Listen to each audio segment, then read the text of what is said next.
मंत्री भरत गोगावलेंचे पुत्र विकास गोगावले यांना अजून अटक का नाही असा सवाल मुंबई हायकोर्टाने रायगड पोलिसांना विचारलाय।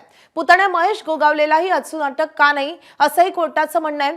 कॅबिनेट मंत्र्यांचे नातेवाईक म्हणून 1.5 महिने अटक नाही का असाही थेट सवाल कोर्टाने विचारलाय। महाडमधील राष्ट्रवादी शिवसेना कार्यकर्त्यांमध्ये हाणामारीची घटना घडली होती। या हाणामारीनंतर शिवसेना राष्ट्रवादीकडून परस्परांच्या विरोधात तक्रारी दाखल झालेल्या होत्या। श्रेयस जगताप याच्या याचिकेवरील सुनावणी दरम्यान न्यायालयाने हे सवाल उपस्थित केलेत।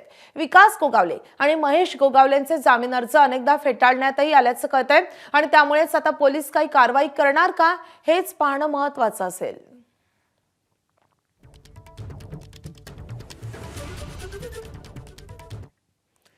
तर या संदर्भात अधिक अपडेट देण्यासाठी आपले प्रतिनिधी निलेश बुधावले आपल्या सोबत आहेत। निलेश, कोर्टाने नेमकं काय म्हटलेलं आहे आणि आता या प्रकरणी नेमकी कारवाई का झाली नाहीये, पोलीस काय भूमिका घेऊ शकतात? माधवी, 2 डिसेंबरला राष्ट्रवादी काँग्रेस पक्ष आणि शिवसेना या 2 पक्षांच्या कार्यकर्त्यांमध्ये जोरदार हाणामारी जी आहे ती महाड नगरपालिकेच्या मतदानाच्या दिवशी झाली होती आणि त्यानंतर परस्परांविरोधात संध्याकाळी गुन्हे देखील दाखल करण्यात आले होते।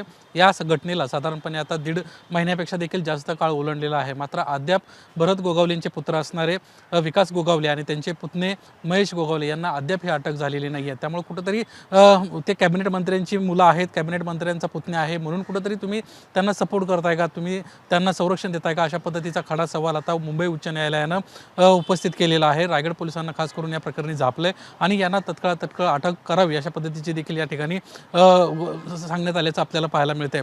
या संपूर्ण प्रकरणामध्ये प्रामुख्याने पाहायला गेलं तर ज्यावेळेस मतदानाच्या दिवशीच एकमेकांच्या कार्यकर्त्यांना ज्यावेळेस हाणामारी झाली होती त्यानंतर एकमेकांवर आरोप देखील झाले होते आणि त्यानंतर श्रेयस जगताप असतील किंवा माणिकराव कोकाटे किंवा त्यानंतर माणिकराव जगताप यांचे पुत्र श्रेयस जगताप यांच्यावर देखील गुन्हा दाखल करण्यात आला होता। त्यांना सध्या 22 तारखेपर्यंत कुठेतरी अटकेपासून दिलासा देण्यात आलेला आहे। मात्र इतरांच्या बाबतीमध्ये अजूनही सर्वजण फरार आहेत, दोन्ही बाजूचे लोक फरार आहेत आणि त्यांच्यावर अद्यापही कुठली कारवाई झालेली नाही आणि त्यामुळेच कोर्टाने आता हे ताशेरे ओढल्याचं आपल्याला दिसतंय।